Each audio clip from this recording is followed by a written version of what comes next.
প্রতি বছরের ন্যায় এবারও মাগুরায় ধর্মীয় উৎসবের আমেজে চলছে সনাতন ধর্মাবলম্বীদের ঐতিহ্যবাহী কাত্যায়নী পূজা। শাস্ত্রীয় নিয়ম অনুযায়ী গেল সোমবার দেবী কাত্যায়নীর আরাধনার মধ্য দিয়ে শুরু হয় এই পূজা, যা চলবে আগামী 31 অক্টোবর পর্যন্ত।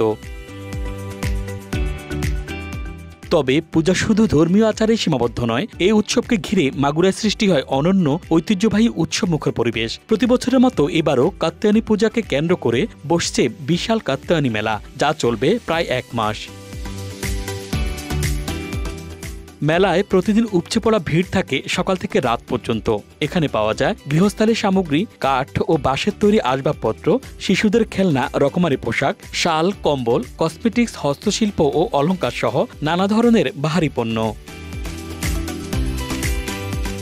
এছাড়া মেলার অন্যতম আকর্ষণ মুখরোচক খাবারের দোকানগুলো। চটপটি, ফুচকা, জিলাপি, হালুয়া, ভাজা পোড়া, পিঠা, আইসক্রিম ও দেশীয় খাবারের স্টলগুলোতে সব বয়সী মানুষের ভিড় চোখে পড়ার মতো। বিশেষ করে শীতের আগমনী মুহূর্তে গরম গরম পিঠা, চা ও স্থানীয় খাবারের দোকানগুলোতে দেখা যায় উপচে পড়া ভিড়।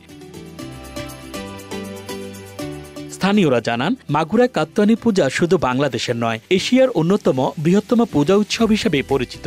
প্রতি বছর পূজার শেষ 2 দিন শহরের বিভিন্ন সড়কে এমন মানুষের ঢল নামে যে যান চলাচল সম্পূর্ণ বন্ধ হয়ে যায়। আশেপাশের জেলা থেকেও এই উৎসব উপভোগ করতে আসেন অসংখ্য মানুষ।